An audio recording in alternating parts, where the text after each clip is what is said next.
अस्सलाम वालेकुम। आप यूट्यूब चैनल देख रहे हैं, मैं राणा शहबाज हूँ। वो आया और चला गया, कब्र खुली थी, हड्डियाँ मट्टी के अंदर आधी आधी दफन थी, गोश्त को कीड़े खा गए थे, कफन दीमक चाट गई थी। मैंने कब्रिस्तान में चारों तरफ नज़र दौड़ाई। दूर बेरी के नीचे चरपाई पर बैठा हुआ बूढ़ा गोरकन हुक्का पी रहा था।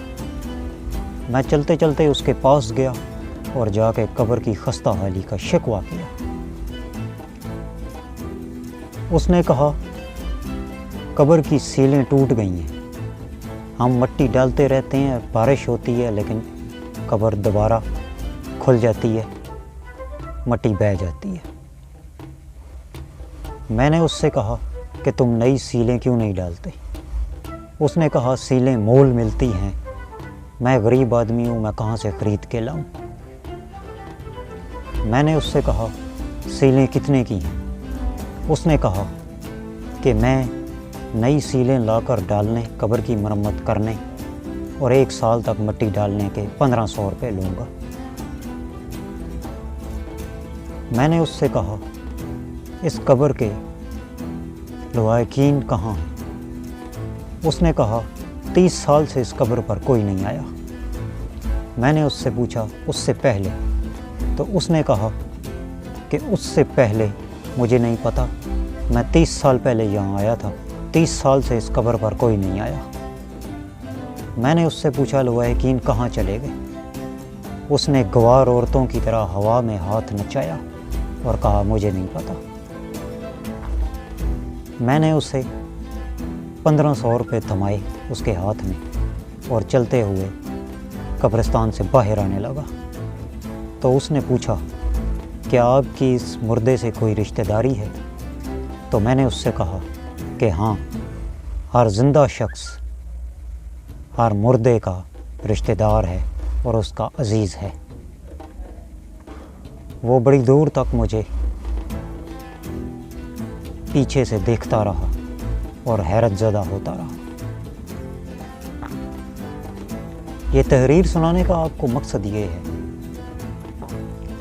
कि ज़िंदा लोग जो हैं, इन्हें मुर्दों पर एहसान करना चाहिए, और मुर्दा लोग जो होते हैं, ये इनके एहसान पर बाकी कब्र में पड़े होते हैं कि कोई आए और आकर हमारे नाम का सब्र दे, जिससे हमारे नामा अमाल में अजर लिखा जाए और हमारे नेकियों में इजाफ़ा हो जाए और कुछ गुनाहों में कमी हो जाए।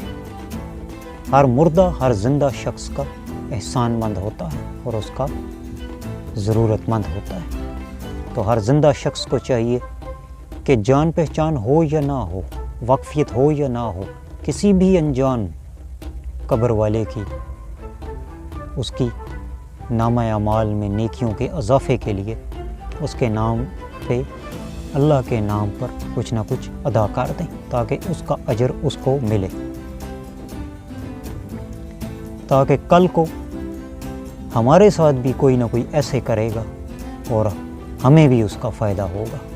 कोई, हम कब्रों में जब पड़े होंगे तो कोई हो सकता है कोई अनजान शख्स जो हमें ना जानता पहचानता हो, हमारे नाम पे वो गरीबों की मदद कर दे या फलाह बहबूद का कोई काम कर दे, जिसका अजर हमें मिलेगा। तो इसलिए हमें भी ये बढ़ चढ़ कर करना चाहिए। ये तहरीर सुनाने का मकसद आपको ये है, सियासी पॉइंट ऑफ व्यू से, कि पाकिस्तान मुस्लिम लीग नून के सरबराह मियां नवाज शरीफ साहब 3 दफ़ा प्राइम मिनिस्टर बने पाकिस्तान के और सूबा पंजाब के वज़ीर आला भी रहे। ये अपनी आधी ज़िंदगी तकरीबन सियासतें करते रहे, हुकूमतें बनाते रहे और गिरती रहीं और मुल्क के निज़ाम को चलाते रहे।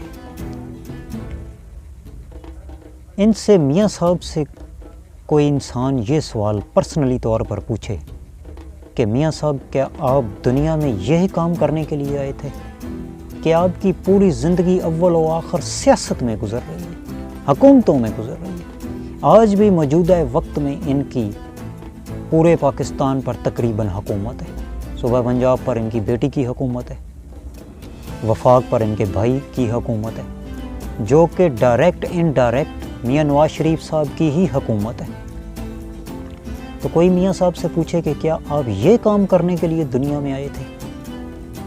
اگر آپ نے انسانیت کی، لوگوں کی خدمت ہی کرنی ہے تو اور بہت سارے طریقے ہیں اور بہت سارے راستے ہیں۔ آپ صدقہ و خیرات کر سکتے ہیں، آپ زکوٰۃ خیرات کر سکتے ہیں، آپ ویلفیئر فاؤنڈیشن کے ادارے قائم کر سکتے ہیں، آپ عیدی فاؤنڈیشن کی طرح ادارے قائم کر سکتے ہیں، آپ دسترخوان لگا سکتے ہیں، آپ بیوہ بچیوں کی شادیاں کرا سکتے ہیں، ان کو جہیز لے کے دے سکتے ہیں، آپ غریب بچوں کو روزگار فراہم کر سکتے ہیں، بے شمار کام آپ کر سکتے ہیں۔ لازمی نہیں ہے کہ آپ نے حکومتوں میں آ کے ہی یہ کام کرنے ہیں۔ ویسے ہی آپ کی ساری زندگی تقریباً حکومتوں میں ہی گزری ہے، تو آپ کو چاہیے کہ آپ حکومت کے لالچ سے باہر نکلیں اور انسانیت کی خدمت کریں، لوگوں کی خدمت کریں، پاکستان کی حقیقی خدمت کریں اور پاکستان کے لوگوں کی فلاح و بہبود کے لیے کام کریں، اور حکومتوں سے باہر نکل کے جو ہے بغیر کسی لالچ کے اور بغیر کسی مقصد کے آپ عوام کی فلاح و بہبود کے لیے کام کریں، مخلص ہو کر کام کریں، نہ کہ حکومت اور اقتدار کے لالچ میں۔ اور پاور میں آ کے ہی انسانیت کی خدمت نہیں کی جاتی، اقتدار میں آ کے ایوانوں میں بیٹھ کے ہی انسانیت کی خدمت نہیں کی جاتی۔ اور بے شمار طریقے ہیں جن سے آپ لوگوں کی خدمت کر سکتے ہیں اور اللہ کی خوشنودی حاصل کر سکتے ہیں۔ مجھے دیجیے اجازت، اپنا اور اپنے اہل خانہ کا خیال رکھیے گا، اپنے اس چینل کا بھی۔ اسٹے ٹیون، اللہ حافظ۔